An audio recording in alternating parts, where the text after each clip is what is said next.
Robin Williams had it all: fame, fortune, and enough comedic genius to make the grumpiest person laugh. Starring in Mrs. Doubtfire, Jumanji, and Dead Poets Society, he seemed like the man who cracked the code to happiness. But here's the punchline.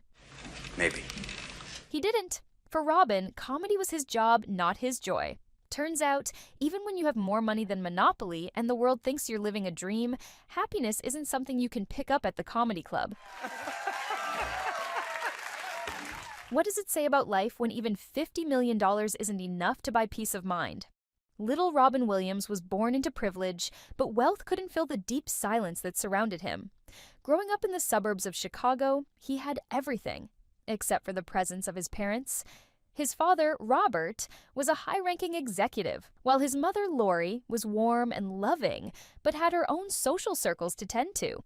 As a result, Robin spent much of his time alone, left to navigate the world with nothing but his imagination for company. He often described his childhood as lonely but incredibly imaginative.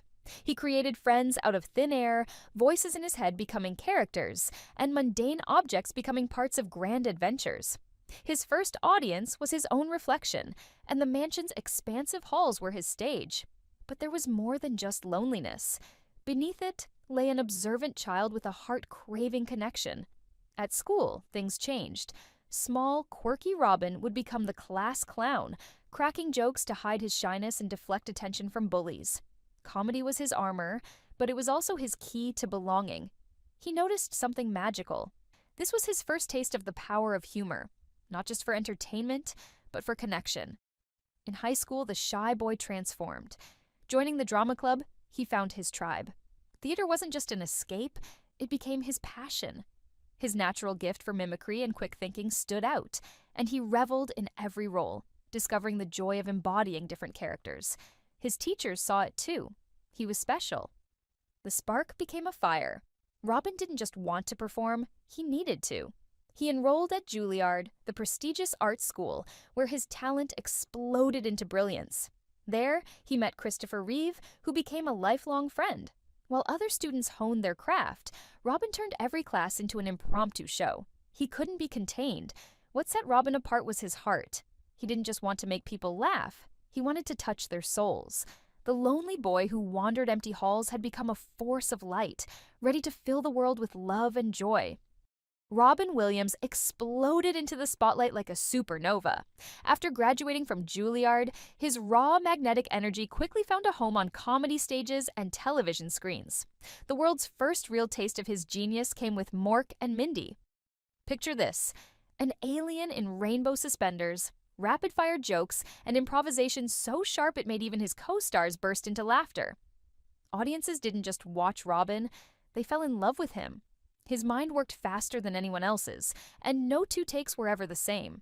Every moment seemed touched by magic, and his performances felt completely unpredictable, leaving everyone captivated. But comedy alone couldn't contain him. Robin wasn't satisfied with just being the funny guy. By the 1980s, he transitioned seamlessly into film, bringing not just laughs, but emotional depth. Good Morning Vietnam marked a turning point in his career. It wasn't just a comedy, it was raw, real, and unapologetically powerful. His portrayal of a rebellious radio DJ amidst the chaos of Vietnam earned him his first Oscar nomination. More than just recognition, it revealed the vulnerability and depth behind the laughter. Then came Dead Poets Society, where Robin's iconic line "Carpe Diem" became more than just words. It became a rallying cry for anyone who had ever felt lost or uninspired.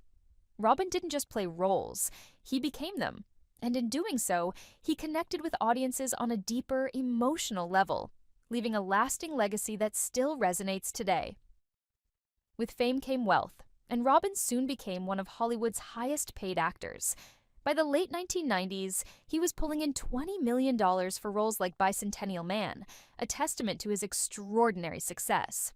His financial achievements were nothing short of remarkable.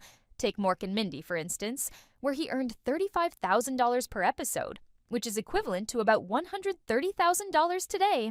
Even for his legendary role as the genie in Aladdin, Robin showed humility, accepting a modest $75,000, but only on the condition that Disney wouldn't use his character for merchandise or advertisements. But Robin wasn't just about accumulating wealth. He lived life large, giving generously and enjoying life's successes, often indulging in everything fame had to offer. He could walk into any room and own it, not because of his Hollywood status, but because his presence was undeniable. Still, those who knew him best saw beyond the laughter and the dazzling smile. Beneath the quick wit and magnetic energy, there remained the quiet boy, still yearning for something deeper, something beyond the spotlight. The wealth and fame may have been impressive, but they didn't fill the void Robin was quietly searching to fill. The laughter he brought to the world was his gift, but sometimes it felt like a mask. Robin once said, "The saddest people always try their hardest to make people happy, because they know what it feels like to feel absolutely worthless." Even at the peak of his fame, there was a vulnerability in Robin's eyes, a hint of the battles he fought within.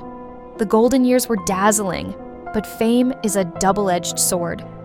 Robin had the world at his feet, but he was beginning to realize that success and money couldn't shield him from the shadows that lingered in the corners of his mind. The stage lights shone brightly, but behind the scenes, a different story was unfolding, one of inner struggles and a search for deeper meaning. Robin Williams was the master of disguises, not just on screen, but in life. He could make you laugh until tears streamed down your face, all while concealing his own. Behind the explosive energy and quick wit lay a world of complexity and, at times, deep pain. His mind never stopped racing, and while that brilliance fueled his comedy, it also left him battling internal demons that no one could fully see. Robin openly struggled with addiction, a shadow that followed him through much of his career. Cocaine and alcohol became companions during his early rise to fame.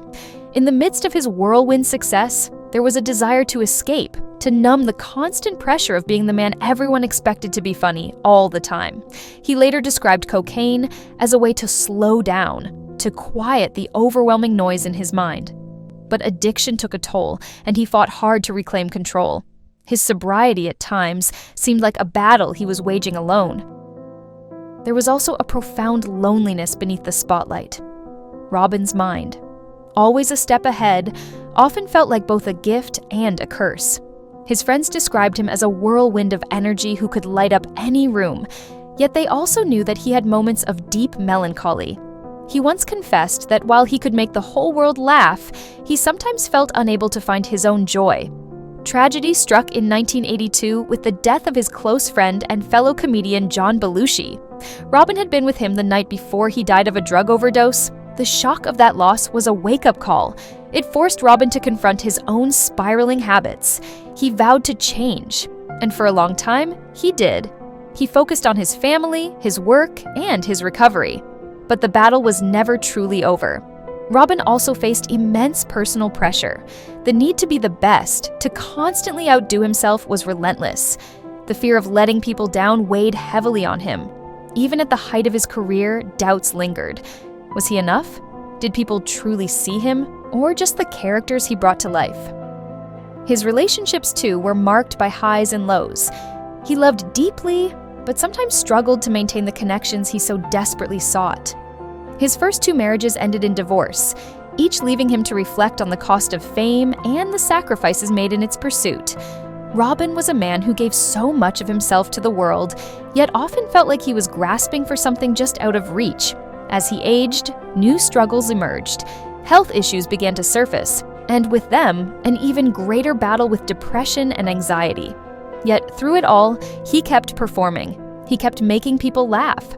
Because for Robin, comedy wasn't just a career, it was a lifeline. It was how he connected, how he coped, and how he tried to heal the wounds that never fully disappeared. Behind the laughter and fame, Robin Williams was always searching for connection. His life was a mix of joy and heartbreak, where his larger-than-life persona often masked a deep vulnerability that only those closest to him truly understood. Family was his anchor. He married Valerie Velarde in 1978 and became a father to Zachary, a role he cherished deeply. But the pressures of fame and his struggles with addiction led to their divorce. Despite the pain, fatherhood remained his true calling. He later married Marcia Garces, his son's nanny, and had 2 more children, Zelda and Cody, his lifeline in the chaotic world of Hollywood. Balancing his love for his family with the demands of his career was never easy. His marriage to Marcia ended in 2010, another loss he struggled to overcome. But in 2011, he found love again with Susan Schneider, who stood by him through some of his darkest times.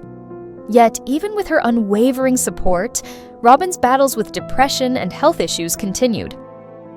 His generosity knew no bounds. He gave his time to troops overseas, visited sick children in hospitals, and supported countless charities, always putting others first, even when his own heart was breaking. But beneath all the giving, Robin's greatest desire was simple: to be understood, to be loved for the person he truly was, beyond the humor. In the end, Robin's search for connection wasn't just about finding others. It was about sharing his own vulnerability, hoping that in doing so, he could make others feel less alone.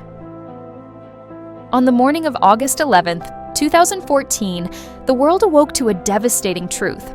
Robin Williams, the man who had made us laugh through our darkest moments, was gone. His death, by suicide, left an indelible hole in the hearts of millions.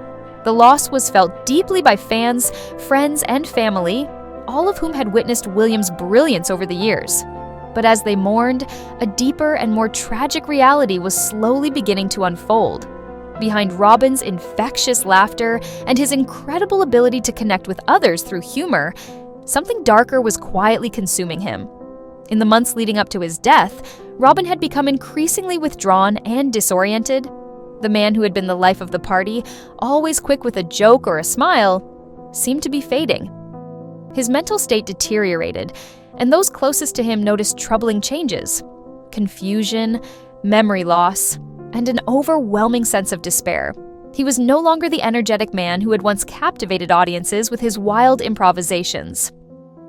At first, many believed this shift was simply a sign of aging, or perhaps a return of the depression that had haunted him throughout his life. But the true cause was far more insidious.